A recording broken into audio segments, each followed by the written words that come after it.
يضلل فلا هادي له أشهد أن لا إله إلا الله وحده لا شريك له وأشهد أن محمدا عبده ورسوله يا أيها الذين آمنوا اتقوا الله حق تقاته ولا تموتن إلا وأنتم مسلمون أما بعد فإن أصدق الحديث كتاب الله وخير الهدى هدى محمد صلى الله عليه وعلى آله وسلم وشر الأمور محدثاتها فإن كل محدثة بدعة وكل بدعة ضلالة وكل ضلالة في النار. معاشر المسلمين الإخوان في الدين أعزكم الله. Alhamdulillah, kita selalu bersyukur kepada Allah Subhanahu wa ta'ala, dan kita selalu memuji Allah, karena Allah Subhanahu wa ta'ala lah yang satu-satunya berhak untuk dipuji. Alhamdulillah, Allah Subhanahu wa ta'ala telah menciptakan langit dan bumi beserta isinya. Allah Subhanahu wa ta'ala telah menciptakan kursi yang luasnya seluas langit dan bumi. Allah Subhanahu wa ta'ala telah menciptakan surga dan neraka. Telah menciptakan surga yang mengalir di bawahnya sungai-sungai.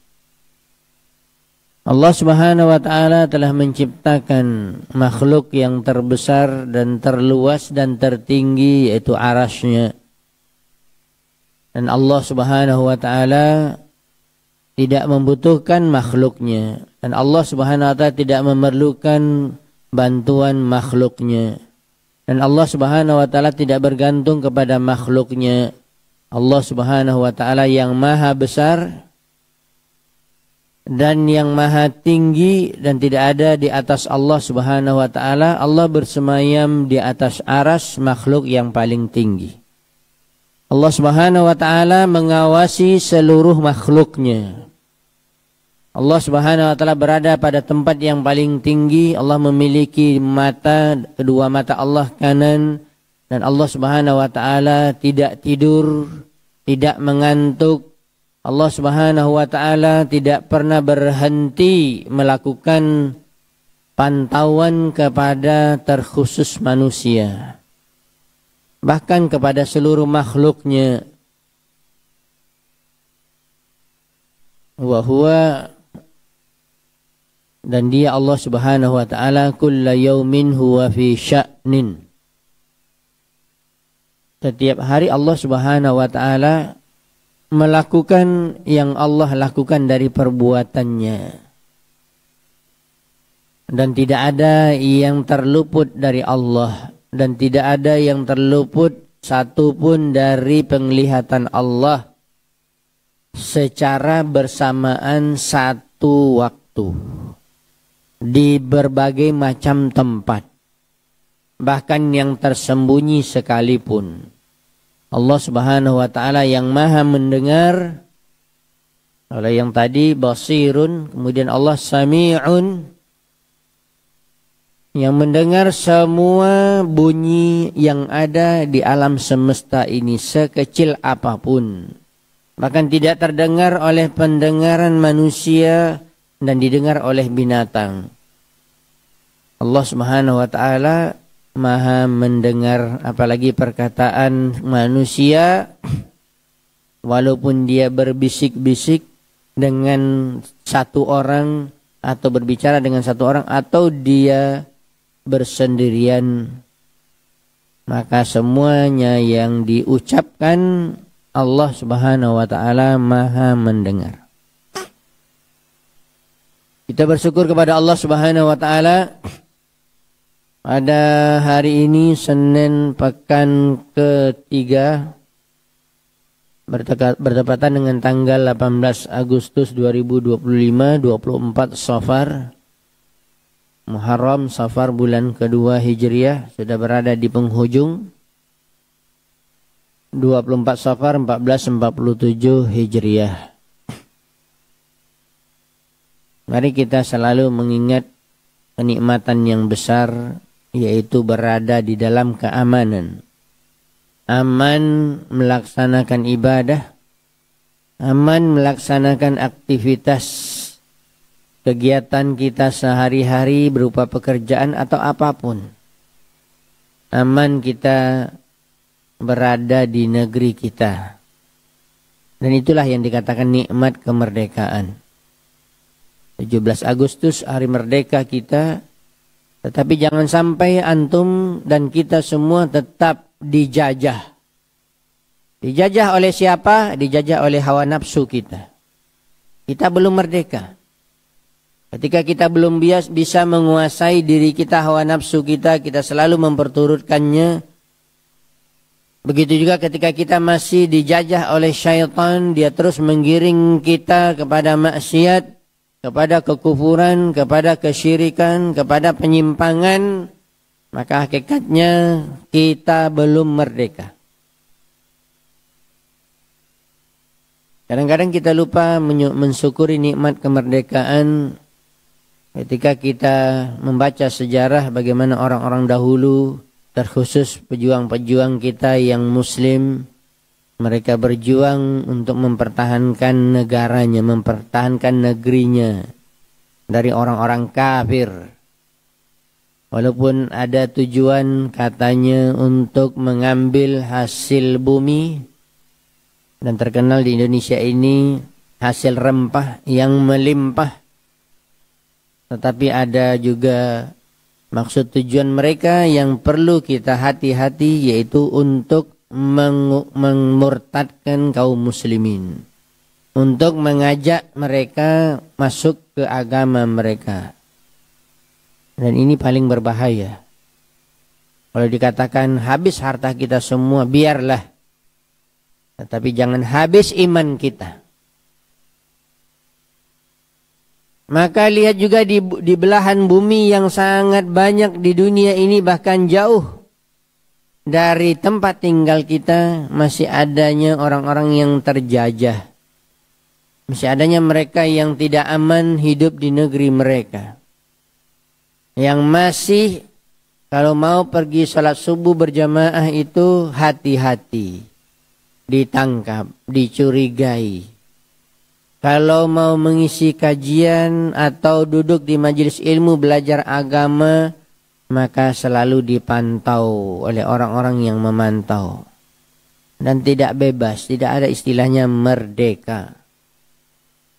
Tapi ingat juga, wahai kaum muslimin yang dirahmati dan dimuliakan Allah Subhanahu wa taala, jangan juga disalahpahami dari sisi yang lain. Oh, saya sudah merdeka, kami sudah merdeka. Merdeka apa? Merdeka ya udah bebas mau melakukan apa saja. Tidak. Kita semua diatur oleh Allah Subhanahu wa taala. Ada aturan Allah yang baku, yang tidak akan berubah, yaitu Al-Quran sampai hari kiamat.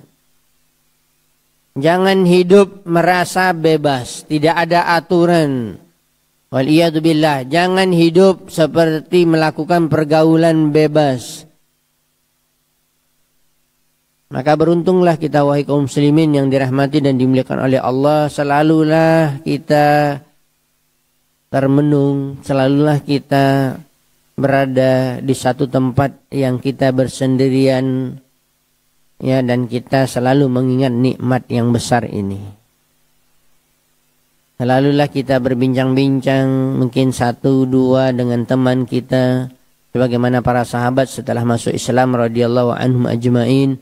Istilahnya kalau kita setelah mereka hijrah kepada Islam, kepada tauhid, dan mereka meninggalkan semua syirik, dan mereka meninggalkan maksiat-maksiat, dosa-dosa besar, mereka telah hijrah dengan sebenar-benar hijrah. Maka ingatlah nikmat yang sangat besar ini. Yang anehnya orang menikmati, orang merasakan nikmat kemerdekaan, aman, ya, akan tetapi selalu dibalas atau diberikan bukan dengan cara bersyukur kepada Allah. Dengan cara bersyukur yaitu semakin dekat kepada Allah, semakin mentaati Allah, bahkan semakin jauh. Ini yang dikatakan betul-betul kita ini tidak sadar bahwa banyak dari kita kufur nikmat. Kufur kan terbagi dua. Ada kufur hakikatnya kepada Allah Subhanahu wa taala berkaitan dengan hak Allah, keluar dia dari Islam. Mati dia, mati keluar dari Islam, kekal dalam neraka. Ada orang kufur nikmat banyak sekali. Dan tetap berada di dalam keadaan berdosa. Maka selalulah kita bersyukur kepada Allah untuk mengingatkan saja atas nikmat kemerdekaan dan kita dapat melaksanakan aktivitas kita dengan tenang. Kaum muslimin yang dirahmati dan dimuliakan Allah Subhanahu wa taala, mari kita melanjutkan bahasan kita di dalam kitab yang dikarang oleh Imam Al-Muzani Abu Ibrahim Ismail bin Yahya Al-Muzani rahimahullah ta'ala yang wafat tahun 264 Hijriyah, merupakan murid senior dan masuk yang paling dekat dengan Imam Muhammad bin Idris Asy-Syafi'i, Imam Ahlus Sunnah. Dan beliau telah mengarang kitab dan mengungkapkan isi hatinya dan mengungkapkan pemahaman yang ada di dalam dada dan otaknya dengan tulisan. Makanya ada ungkapan para ulama, antum tidak akan mengetahui pola pikir atau pemahaman seseorang kecuali satu di antara dua. Kecuali ketika dia sudah berbicara, nampaklah isi hatinya, apa yang dia ungkapkan. Walaupun kita mendapatkan juga kaum munafikin, mereka menyembunyikannya. Tetapi secara umum, yang selalu kita ucapkan, yang kita ungkapkan, yang kita bicarakan, dan orang mendengar, itulah pemahaman dalam pikiran kita. Begitu juga diungkapkan dengan tulisan. Anda mungkin tidak mengenal si fulan dan alan, tetapi Anda akan mengenal pemahaman agamanya, akhlaknya, pemikirannya dengan tulisannya. Maka saya menyampaikan pada kajian sebelum dan sebelumnya berkaitan dengan bahasan kita ini, kitab Syarhus Sunnah lil Imam Al-Muzani, salah satunya yaitu untuk menjelaskan secara umum kaum muslimin dimanapun berada di dunia ini, dan secara khusus orang Indonesia, Asia Tenggara, yang mengatakan mereka bermazhab Syafi'i, dan ini imam besar Anda. Jangan mengatakan bermazhab Syafi'i, mengaku pengikut Imam Syafi'i, tetapi menyelisihi pemahaman agamanya mereka. Sementara mereka telah lurus di dalam memahami agama. Baiklah, kita akan masuk masih dalam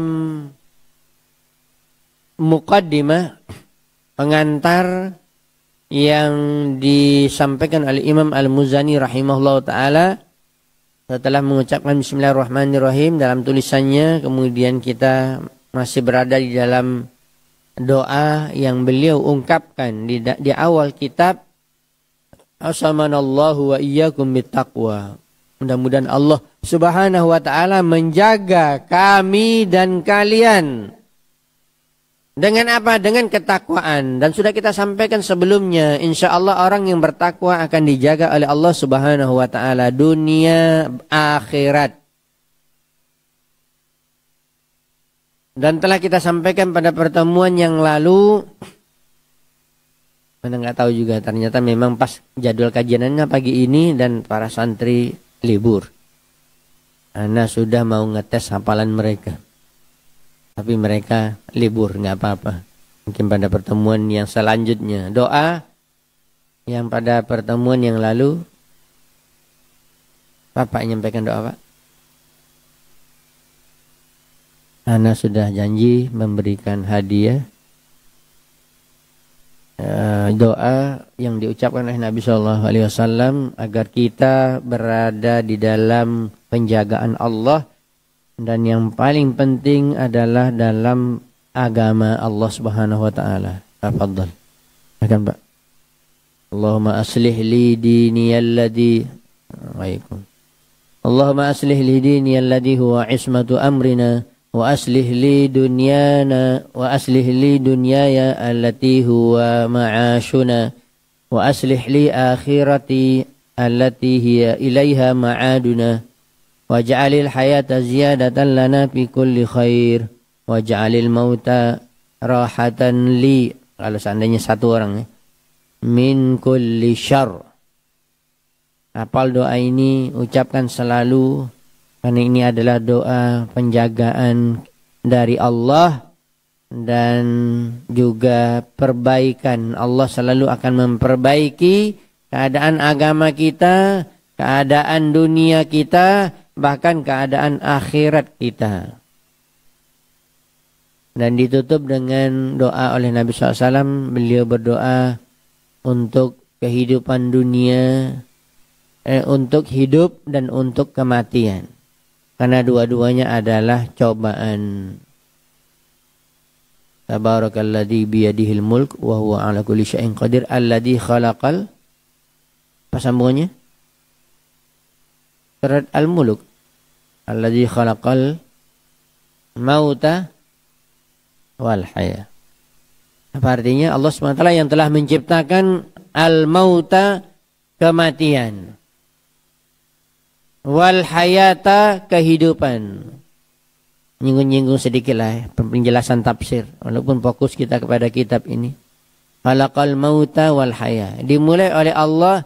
Allah telah menciptakan kematian dan Allah telah menciptakan kehidupan. Ada yang bisa mengungkapkan atau berpikir, mungkin memberikan sedikit penjelasan, alasan atau hikmah kenapa Allah memulai di awal ayat ini mengatakan Allah telah menciptakan kematian dan kehidupan. Kenapa enggak mulai dulu kehidupan baru kematian? Kenapa kira-kira? Coba keluarkan kemampuan pikiran antum. Kenapa Allah mengatakan khalaqal mauta, dimulai dengan menciptakan kematian? Berarti kematian itu juga makhluk Allah, ciptaan Allah. Kemudian al-haya, kehidupan, itu juga makhluk Allah. Kenapa dimulai dengan al-mauta? Mati dulu, baru hidup. Kenapa enggak hidup dulu? Sekarang kan kita hidup nih, ntar lagi mau mati semua ya.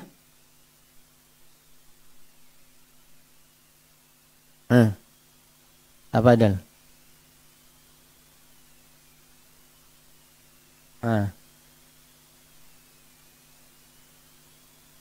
Kita mati, hidup kembali. Ada sedikit yang bisa dibenarkan, tapi ada yang lebih spesifik, mungkin nanti anak jawab. Padahal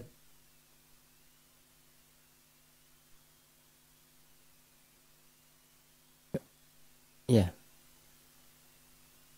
tidak ada. Kemudian adanya kehidupan. Ya.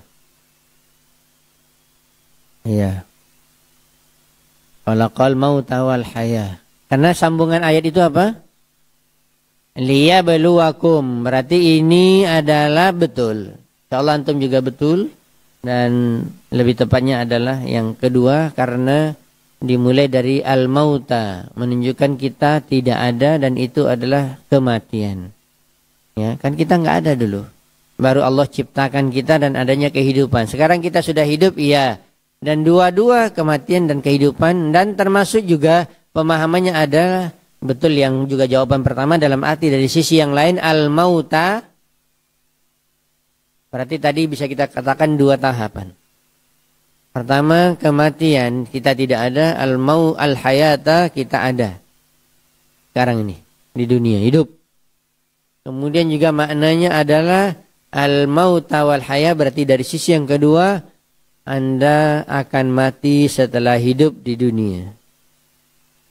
Setelah mati ada lagi kehidupan? Itulah jawabannya yang pertama, ada kehidupan hari berbangkit.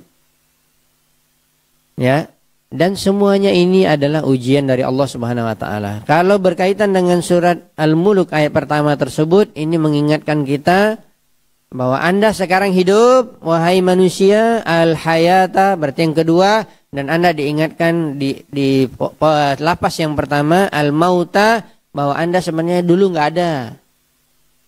Dan sekarang Anda ada dan diciptakan oleh Allah Subhanahu wa taala. Berarti kita harus tahu Anda diciptakan itu untuk apa? Makanya Allah uji kita, liyabluwakum. Liyabluwakum itu liyamtahinakum, untuk menguji kalian di dunia ini sampai Anda mati. Ayyukum ahsanu amala. Mana di antara kalian semua wahai manusia yang terbaik amalannya, bukan yang terbanyak.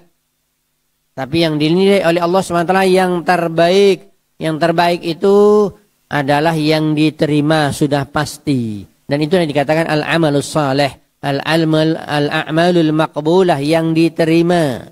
Dan amal yang diterima sebelumnya disebutkan ada 3 syarat oleh Syekh Ibnu Utsaimin rahimahullah ta'ala.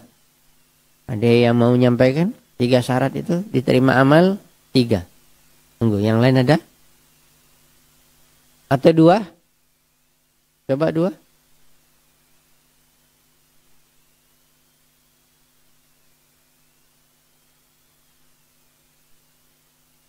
Ikhlas. Apa arti ikhlas? Ya. Ittiba apa artinya?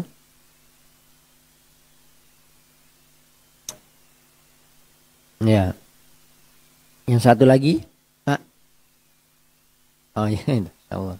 Betul, antum 3 mungkin udah tahu ya. 3 iman, maksudnya seorang itu mesti berada di dalam Islam. Ini orang kafir nggak akan diterima amalannya. Walaupun dia mengatakan saya ikhlas, saya mengikuti Muhammad. Kamu udah bersyahadat belum? Belum. Oh, enggak bisa terima. Harus berada dalam Islam. Ya, dan orang yang berada di dalam Islam harus memperhatikan 2 syarat ini agar diterima amalannya. Dan itu dikatakan amalan yang terbaik, ikhlas dalam seluruh ibadah kita untuk Allah saja, mengharapkan wajah Allah, mengharapkan ridho Allah, dan boleh mengharapkan surga Allah. Kenapa? Karena Allah telah menciptakannya untuk ditempati. Jangan dikatakan ana nggak mau mengharapkan surga Allah. Kenapa? Nggak ikhlas. Berarti surga itu kan makhluk. Berarti mengharapkan makhluk, ya, bukan balasan dari Allah, bukan pahala, bukan ridho Allah, berarti syirik. Kalau gitu untuk apa Allah menciptakan surga? Tidak ada kesyirikan kita meminta surga. Dan yang paling jelas Rasulullah SAW sendiri adalah manusia yang paling bertauhid. Dan dia meminta surga. Liyabluwakum. Belum ada pertanyaan Pak. Belum ada pertanyaan nanti Pak. Simpan dulu Pak. Ya. Simpan dulu Pak. Bentar. Simpan dulu Pak. Nanti kalau Bapak bertanya, Ana jawab, Ana belum mulai kajian.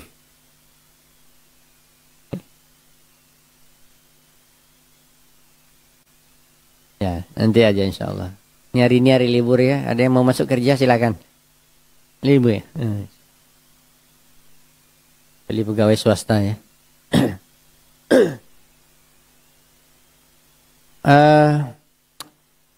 Itu yang telah kita sebutkan. Maksud saya tolong dihafal doa ini, selalu diucapkan ya.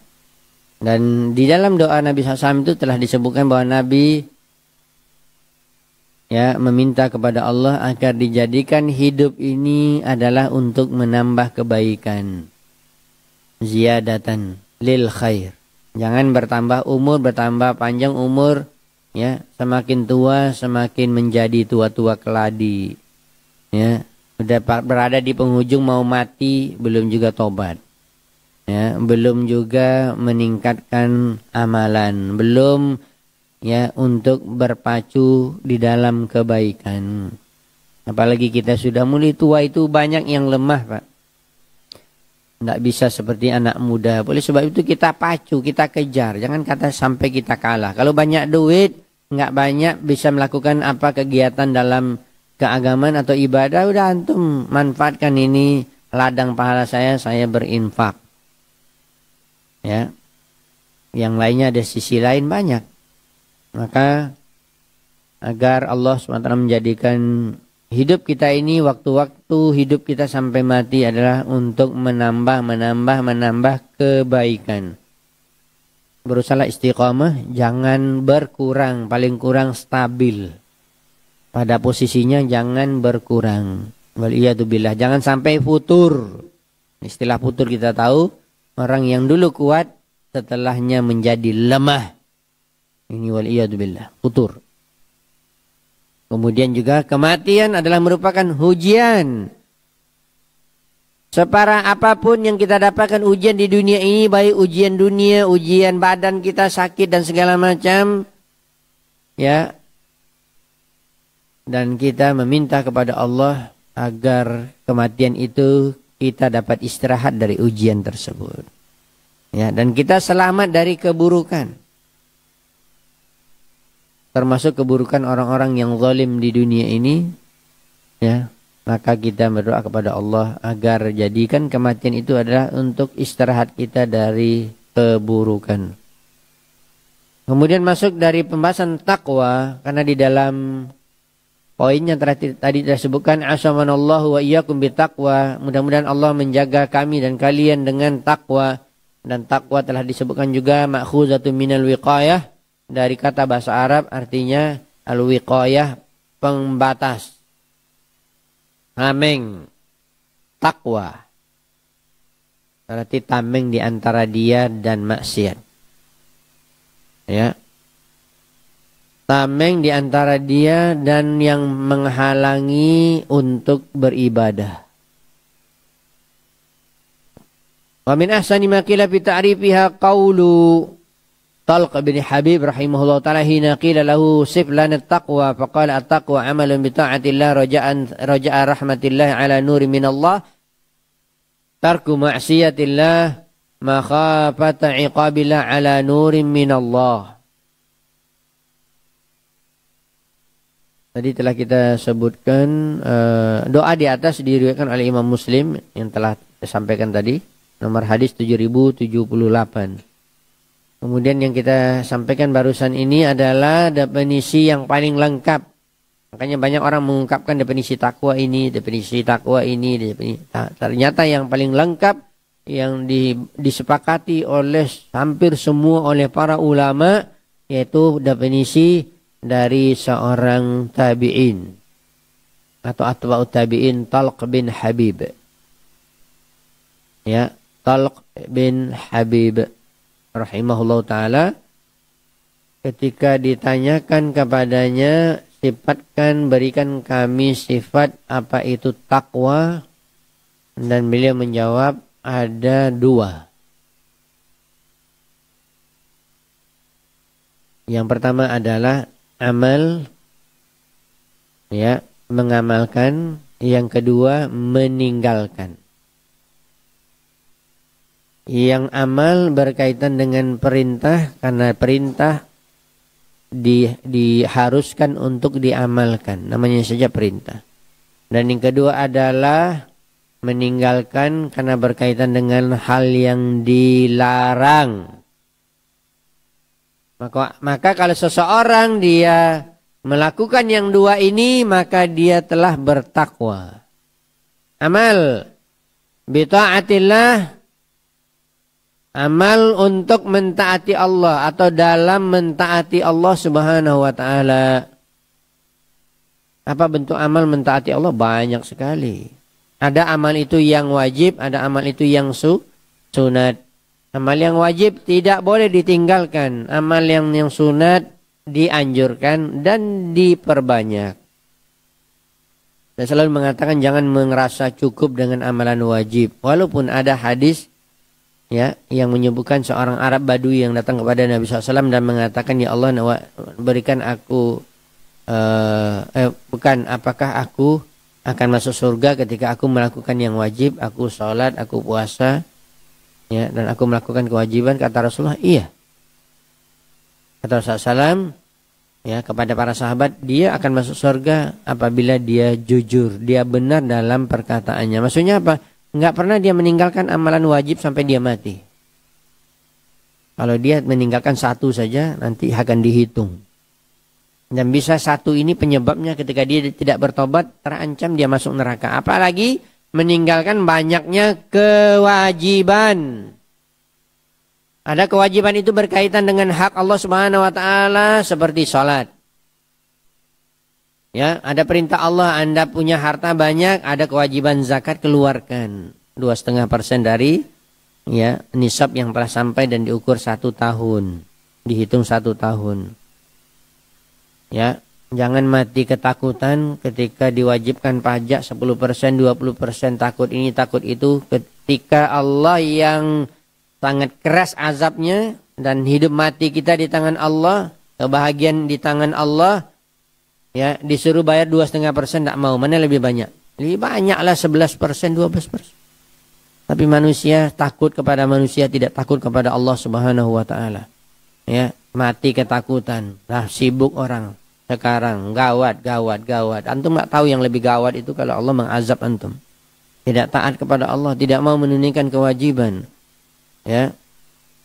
Dan banyak bentuk kewajiban. Kewajiban Anda sebagai suami menafkahi anak dan istri, nafkah zahir berupa ya makan, minum dan tempat tinggal, pakaian, dan juga nafkah batin ilmu agama. Ya ayyuhalladzina amanu qu anfusakum wa ahlikum nar. Wahai orang beriman, wahai para suami, jagalah dirimu dan keluargamu dari api neraka. Abdullah bin Abbas mengatakan alimuhum, ajarkan mereka ilmu agama, adab. Jangan mau takwa sendiri, jangan mau soleh sendiri, rajin ke masjid, hadir kajian, tapi mohon maaf anak, perempuan, istri keluar dari rumah tidak tutup aurat. Belum bertakwa antum itu belum. Ya, tidak tahu kewajiban. Kewajiban hak dengan Allah sudah jelas, bertauhid. Tidak boleh melakukan kesyirikan. Nanti itu dari sisi an-nahyu. Apalagi kewajiban, banyak kewajiban ya yang harus ditunaikan oleh seorang istri, wajib dia taat kepada suaminya. Rasulullah SAW bersabda kepada seorang sahabiah perempuan ketika datang dan bertanya, bagaimana keadaanmu dengan suamimu? Dia berkatakan, saya semampu saya mentaati suami saya dan saya tidak mau melalaikannya. Seluruh kemampuan saya akan berikan untuk taat kepada suami. Maka Rasulullah SAW mengatakan, ya, suamimu itu jannatuki wa naruki. Posisi kamu wahai istri itu ada posisi yang bisa menentukan Anda, anti sebagai istri masuk neraka atau masuk surga karena suamimu. Jannatuki naruki. Maka ketika taat kepada suami, insya Allah salah satu jalan untuk masuk surga. Durhaka kepada suami, jalan untuk masuk neraka. Ini kan kewajiban, ketaatan. Begitu juga anak, ketaatannya mentaati dan berbakti kepada orang tua. Rakyat, kewajibannya mentaati pemimpin selagi tidak ada maksiat perintah-perintah mereka kepada Allah. Pemimpin, ketakwaannya dalam melaksanakan perintah Allah adalah adil, adalah tidak zalim kepada rakyatnya. Dan seterusnya, Anda sebagai seorang kepala atau bawahan, Anda sebagai seorang guru atau murid, sebagai atasan, maka harus menunaikan kewajiban berupa amanah. Jangan mau gaji saja, tapi amanah tidak ditunaikan. Ya, banyak orang Masya Allah berbisnis di zaman sekarang ini menuntut hak tapi tidak menunaikan kewajiban. Ya, tidak tahu dia. Kalau urusan duit dia, jangan sampai antum, ya, maksudnya kalau masih berdering HP, handphone masih ada hidup, itu antum nggak bisa tidur karena ditelepon terus, mana hak saya, mana hak saya. Tetapi ketika hak antum dicuekinnya, dan ini adalah bentuk tidak takwa. Ya, begitu banyak orang ketika mau berhutang dikatakan lidahnya, bibirnya lebih manis dari madu kalau menggoda orang, mau minta utang, kalau ketika mau diminta dibayar kabur. Ya, lebih pahit dari yang paling pahit. Ya, bahkan kalau bisa tukar nomor HP. Iya orang carinya. Inilah kita lihat banyaknya kehidupan orang yang tidak tahu bagaimana bertakwa kepada Allah. Belum lagi zahir kita, banyak perkara-perkara takwa kita yang harus kita tunaikan, amalan ketaatan kepada Allah yang wajib. Kita ini baru membahas satu sisi, belum lagi yang sunat banyak.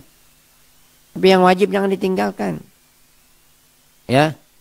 Berusahalah kita untuk mencari, ini adalah amalan-amalan wajib yang insya Allah mengantarkan ke surga Allah Subhanahu wa Ta'ala. Jangan sampai ditinggalkan. Ada ancaman-ancaman, itu namanya wajib ditinggalkan. Maka dikatakan di sini amalun bi taatillah raja'a rahmatillah, mengharapkan rahmat Allah. Jadi ciri-ciri takwa itu ada 3 poin dalam ketaatan, ya, dalam melakukan perintah, dan juga ada 3 poin dalam meninggalkan larangan. Poin dalam menjalankan perintah atau melakukan perintah, perintah itu pertama sekali ketaatan kepada Allah. Ya, kemudian yang kedua mengharapkan rahmat atau pahala dari Allah, mengharapkan surga. Maka telah saya sebutkan tadi, orang yang beramal sebanyak-banyaknya mengharapkan surga boleh. Tapi ingat bahwa kenikmatan yang paling tinggi di akhirat atau di dalam surga adalah mendapatkan ridho Allah.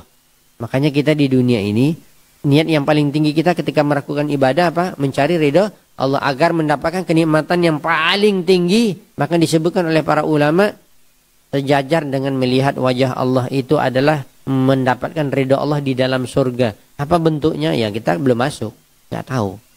Itu kenikmatan yang tidak bisa tertandingi. Mencari ridha Allah di dunia akan mendapatkan ridha Allah di dalam surga, dan itu kenikmatan yang paling besar. Lebih nikmat dari bidadari, dari makan buah, dari minum, dari ini, dari segala macam istana di surga. Lebih. Ya, maka mengharapkan rahmat Allah ala nuri minallah, dan ini syarat yang harus kita perhatikan jangan sampai hilang. Yaitu ala nuri minallah, karena dikatakan ilmu itu adalah cahaya Allah. Ilmu agama benar, ilmunya adalah nur. Maka atas dasar cahaya dari Allah, maksudnya apa? Maksudnya berilmu kita. Kita mau melakukan sesuatu ibadah, kita katakan ini ketaatan, dan kita mengharapkan itu dapat pahala, bahkan dapat surga, tapi tidak atas dasar ilmu, tidak dikatakan bertakwa. Saya ingin melakukan sholat subuh tapi 4 rakaat. Masya Allah hebat. 4. 2 kurang. Ya nggak enak. Ya, masa segar-segar pagi 2. Ya, seharusnya 4. Udah buat 4 lah. Insya Allah nggak terima 100%, Anda yakin. Ya, nggak ada lagi. Walaupun Allah nggak beritahu, nggak turun wahyu, tetap pasti tidak diterima. Karena tidak ada atas dasar ilmu. Atas dasar ilmu Al-Quran, dan yang kedua tadi sudah disebutkan sunnah, mutaba'ah. Maka orang yang mengamalkan, dikatakan dia mengatakan ini ketaatan, dia mengatakan oh ini ada pahalanya. Ya, saya mengharapkan rahmat Allah, mengharapkan balasan, tapi Anda tidak berilmu, Anda tidak mengikuti Rasulullah SAW, tidak bertakwa. Pinggir dulu, jangan mengaku-ngaku bertakwa. Ya, banyak orang melakukan ketaatan, tapi tidak atas dasar ilmu. Maka ini perlu diperhatikan. Ya, ya, iya Pak. Bisa. Ya. Jadi yang kedua, ya, yang kedua adalah bentuknya apa tadi? Larangan. Ya, perintah untuk dijalankan, larangan untuk ditinggalkan, peraturan untuk dilanggar. Tabiat manusia selalu mau yang berlawanan, mada. Ya, makanya ada gajah mada. Lebih mada pula dari gajah mada. Ya. Gajah tuh udah keras tuh, paling keras tuh, kalah pula singa buatnya. Nah, ternyata ada yang lebih mada dari gajah mada, yaitu manusia. Yang tidak mau taat kepada Allah. ya, yang melakukan sesuai dengan kehendaknya. Jadi mentaati Allah, kemudian ini adalah bentuk adalah seperti yang telah kita sebutkan tadi, aturan Allah untuk ditaati. Ya, orang yang biasa melanggar aturan nampak dalam kehidupannya sehari-hari. Kalau sudah biasa meninggalkan aturan Allah, perintah Allah, biasanya orang ini pasti akan tidak baik hubungannya dengan manusia, selalu buruk budi pekertinya berkaitan dengan manusia. Karena hak Allah saja tidak dia jaga. Bagaimana dia menjaga hak manusia? Orang yang menjaga hak Allah, dia takut akan dihisab. Dia merasa diperhatikan, pasti dia juga akan hati-hati menunaikan hak manusia. Maka ini perlu diperhatikan. Kemudian meninggalkan maksiat. Ada larangan, telah kita sebutkan tadi, larangan untuk ditinggalkan. Ya. Ada di kampung-kampung, di beberapa tempat ikan larangan. Apa maksudnya? Hah? Dilarang diambil, jarang dipancing, yang ditangguk.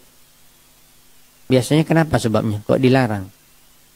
Kan milik bersama, bumi Allah, makhluk Allah.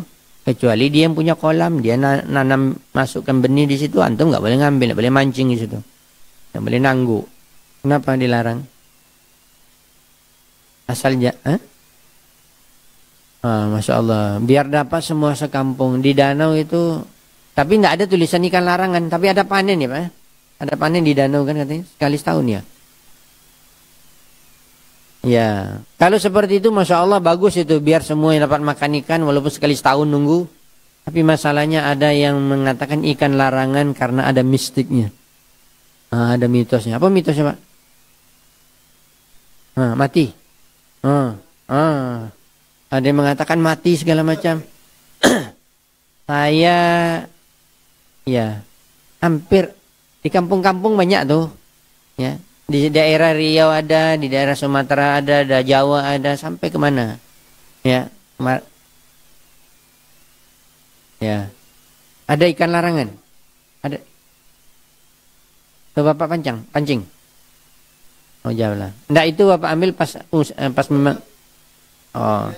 Oh lelang. Nggak, ya maksud saya tadi yang ada mistik, ada pemahaman kesyirikan tadi. Ana 2 pekan lupa nih ya. Kapan berangkatnya ya? Yang sebelumnya Ana pergi ngisi di Pasaman Barat dan sampai ke Aye Bangi. Aye-nya Bangi Pak, Bayo. Ya. Aye Bangi. Dan dikatakan bahwa di sana itu ikan-ikan yang ada di Pekanbaru datangnya dari sana semua. Yang dijual dari Aye Bangi. Ya, di Pasaman Barat. Saya sudah sampai ke sana ngisi kajian juga, ada teman sesama dulu pernah di Lipia Jakarta, ya, dan kami dibawa ke pulau, ya, refreshing, dan banyak sekali kapal-kapal mengambil ikan, ya, dan di situ mereka pas cerita, tapi Ana lupa posisinya di mana. Kami ngobrol-ngobrol biasalah, kita ngobrol bagaimana tentang agama, ya, sempat ada ustadz juga di sana dan menyampaikan di satu tempat itu lupa. Nah, pokoknya di daerah apakah masih Aye Bangi atau di sekitarnya atau ya agak jauh dikit ada seperti tadi ikan larangan. Bukan apa istilahnya, bukan kolam biasa, bukan, bahkan kalau tidak salah itu berada di tepi lautan. Dan dikatakan di sekitar situ, di sekitar kawasan itu radiusnya sekian, tidak boleh diambil ikan, tidak boleh dipancing, tidak boleh ditangguk, dan segala macam. Mitosnya adalah kalau diambil, kalau ditangkap, antum nanti mati dan bisa mati sekeluarga, ada segala macam. Pokoknya banyak musibah malapetaka.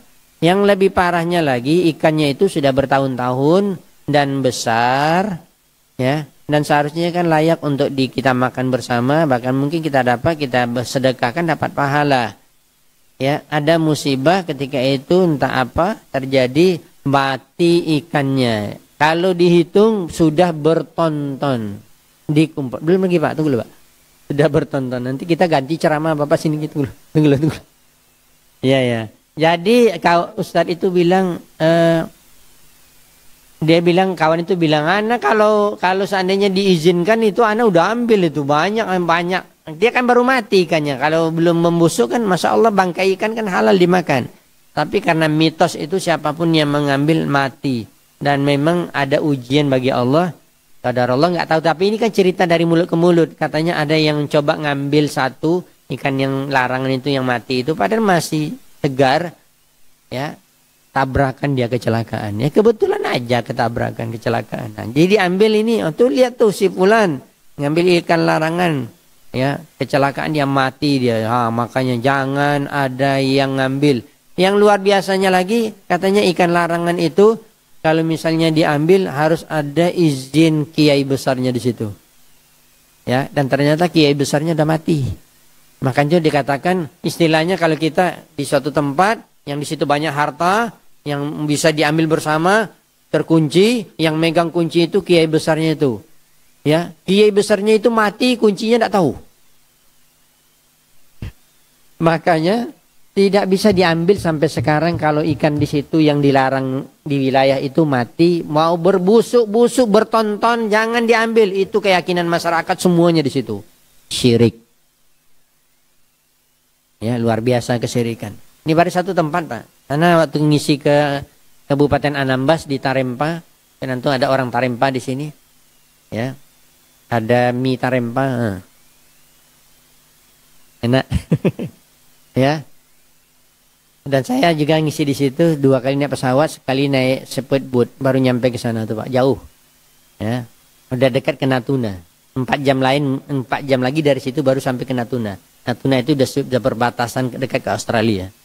Udah ke Kalimantan katanya, dekat. Jadi kalau mereka tuh bilang, ya Ustadz gimana ya kami untuk berdakwah ini apalagi ke nelayan-nelayan ini repot kata dia. Memang di mana-mana dakwah kepada tauhid dan mengajak orang meninggalkan kesyirikan itu tuh paling berat.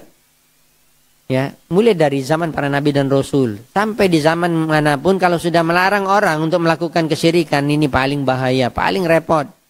Karena sudah berakar di dalam hatinya ini keyakinan dan diamalkan. Mereka mengatakan kalau pergi melaut itu ada ritual-ritual syirik. Ya. Tidak, kalau antum nasihati bahaya. Ya udahlah. Yang jelas dihidupkan kajian di sini, ada kajian tauhid, ada kajian sunnah. Allah akan menggerakkan mereka, mudah-mudahan nanti nelayan-nelayan di sini menjadi orang bertauhid. Tetapi kalau langsung terjun, kumpulkan nelayan sini, ya. Didakwahi, udah itu antum ditenggelamkan dalam laut. Masalahnya mereka nggak mau diganggu nih. Perkara syirik ini kan rentan sekali. Ya, makanya seperti saya sebutkan tadi, seorang ustadz yang cerita tadi. Ini kejadian nyata sampai sekarang. Ya. Perlombaan-perlombaan begitu juga. Perlombaan-perlombaan tidak boleh ada unsur syiriknya. Baca-baca. Yud. Jalanlah kapal kalian. Berlombalah kalian. Kalau jatuh syirik Pak, bahaya. Makanya saya kalau ada perlombaan-perlombaan gini, walaupun kita nontonnya mubah Pak, tapi ada unsur syiriknya tinggalkan. Jangan nonton. Ya, karena kita seolah-olah kita membenarkan. Kita berada di situ. Walaupun meriah, tapi ada unsur kesyirikan. Masih banyak yang ditonton lagi. Lihat bacaan Al-Quran itu udah menonton gitu tuh. Ada banyak pahala kita. Ya, lihat kajian-kajian udah banyak tuh pahala. Ya, jadi ada larangan tarku maksiat, yang meninggalkan maksiat kepada Allah Subhanahu wa taala. Ketika kita dikatakan ini maksiat, ini maksiat, ini maksiat, ya ditinggalkan. Itu namanya antum bertakwa. Ya. Mau kaya tetapi lakukan riba. Ya, ini tidak bertakwa namanya. Ya, mau kaya cari jalan pintas, apalagi digosok-gosok pula sama istrinya kan. Bang, kita belum punya mobil 3. Bang, belum ini. Bang, emas aku baru kecil, belum yang sebesar apa tali kapal. Ya, belikan. Bingung suaminya, akhirnya udah korupsi dia. Dia pejabat tinggi kan. Tinggal colek-colek aja dapat sekian miliar. Ya, hendak bertakwa namanya ini. Ya. Lagi kasihan banyak yang tertuduh yang korupsi namanya Muhammad. Ya, namanya Abdullah. Orang Islam semua yang korupsi, Pak.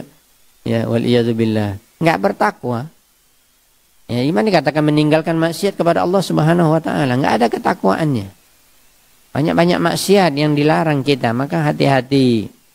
Ya. Ketaatan yang paling tinggi, yang paling besar adalah tauhid. Kesyirikan yang paling besar atau maksiat yang paling besar, maksiat yang paling besar adalah kesyirikan. Ketakwaan yang paling tinggi adalah mentaati Nabi, mengikuti sunnah, dan termasuk larangan maksiat yang paling tinggi adalah bid'ah. Melakukan amalan tidak ada contohnya dari Nabi Shallallahu Alaihi Wasallam. Tinggalkan maksiat ya kepada Allah Subhanahu Wa Taala. Kenapa? Kenapa kita harus meninggalkannya? Kita takut. Makhafata iqabillah, kita takut adanya turun azab Allah. Sudah banyak buktinya di belahan dunia ini, bahkan sudah ada sejarahnya dalam Al-Quran. Allah berfirman, bagaimana kaum Nabi Nuh semuanya ditenggelamkan, mati, anaknya mati kafir, istrinya mati kafir. Ya, tidak mau bertauhid, tidak mau mengikuti ya ajaran utusan Allah. Dan malahan melakukan maksiat kepada Allah. Ya, Allah turunkan azab. Enggak ada orang yang takut dengan azab Allah. Yang berbahayanya lagi, ada orang yang sudah diturunkan musibah, bukannya kembali kepada Allah. La'allahum yatadarra'un. Antum baca di dalam surah Al-An'am. Ya, di antaranya Allah SWT menurunkan musibah, menurunkan malapetaka, hal-hal yang menyakitkan. La'allahum yatadarra'un. Terkhusus bagi mereka yang jauh dari Allah, mudah-mudahan mereka taat, mereka kembali, mereka bertaubat, mereka ingat sebelum mati masih kesempatan untuk kembali kepada Allah. Ini lebih parah lagi, sudah tertimpa musibah, bahkan melakukan maksiat. Ingin selamat dari kesusahan, ingin selamat dari kegundahan hati ketika tertimpa musibah, apalagi berat, tetapi lari kepada maksiat. Lari kepada azab Allah bahkan. Saya selalu mencontohkan, ini kan bukan kasus lama, udah bukan kasus baru, lama. Lumpur Lapindo. Di Jawa mana tuh? Barat Timur. Timur. Bapak udah sampai ke Merauke kan, Pak? Abang sampai Merauke. Lapindo di mana, Pak? Ingatlah. Ya. Bapak ini pejalan dia orangnya. Tapi kalau berjalan itu ambil ibrah perjalanan, ya. Jangan suka hanya menikmati kenikmatan dunia, insyaallah. Ya. Hati-hati dengan maksiat. Ya, lumpur habis tenggelam satu kampung. Dan ketika daurah, saya lupa waktu ke Jawa Timur, waktu itu masih di Terawas, sekarang daurah masyayihnya yang diundang asatizah seluruh Indonesia itu sekarang di Batu Malang. Sebelumnya di Terawas, Jawa Timur. Masih Jawa Timur juga Malang, tapi sudah di ujung. Ketika pulang dan kita melewati, atau ketika pas melewati itu nampak kok tinggi betul tanah di atasnya, dan ada orang duduk-duduk kayak macam wisata pula. Ternyata itu dia lumpur Lapindo. Lumpur itu sudah naik ke atas, kalau tidak dibendung yang di bawah habis. Dan alhamdulillah masih tertahan. Ya, dia keluar terus dari lubang yang satu, tutut keluar, habis sekampung. Ya, yang parahnya katanya dulu awal sebelum dibendung itu, supaya berhenti lumpur itu, dipanggillah, diundanglah dukun-dukun syirik sakti untuk menahan lumpur itu supaya tidak keluar lagi. Yang ditahan itu Allah yang mengeluarkan, dia pula yang menahan. Ya, yang parahnya yang namanya dukun yang syirik itu, dia buat persembahan selain Allah, kesyirikan. Dia berikan syarat-syarat, ya, tumbal dan segala macam. Ini namanya kan udah jatuh musibah lagi. Yang lebih besar musibah kesyirikan. Sudah jatuh ketimpa tangga.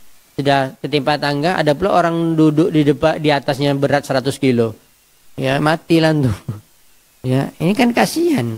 Kaum muslimin tidak kembali kepada Allah. Kemarin itu juga yang Gunung Merapi itu, yang gunung meletus di mana kemarin itu. Yang sampai kuncennya itu tegang pula kan. Kena debunya tuh. Apa yang dilakukan oleh kaum muslimin? Melakukan persembahan kepada jin supaya berhenti.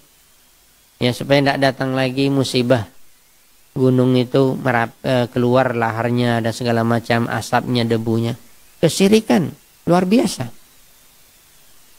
Kita kasihannya kaum muslimin yang mereka mengatasnamakan diri Islam tapi mereka melakukan kesyirikan. Ini namanya mereka tidak meninggalkan dosa yang paling besar, maksiat paling besar. Dan itu ada iqabullah, ada ancaman Allah pasti akan menurunkan azab. Yang kemarin musibah di Kalimantan atau di Sulawesi yang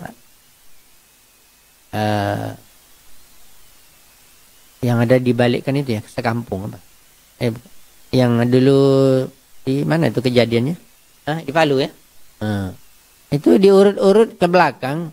Itu ada maksiat besarnya kesyirikan.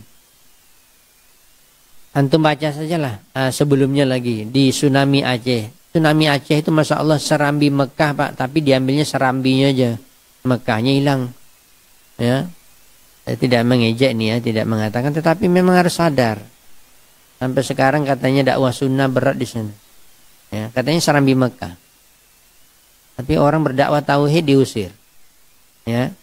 Bahkan sulit untuk berdakwah sunnah. Kasihan kita.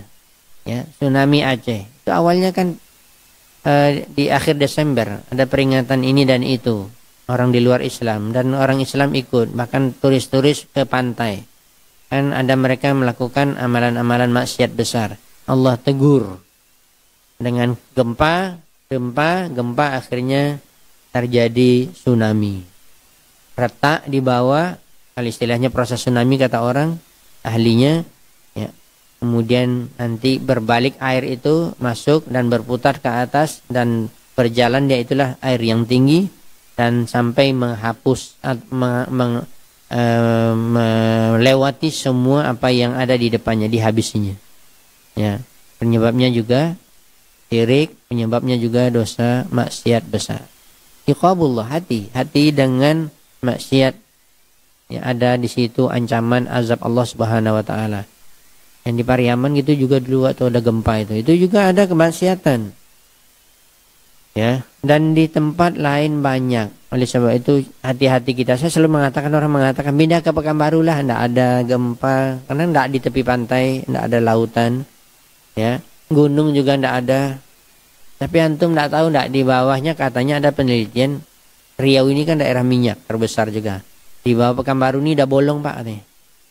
Tinggal diketuk aja oleh malaikat dengan kelincingnya, retak masuk kita semua. Ya, kena kosong dah. Siapa yang bilang enggak selamat dari azab Allah?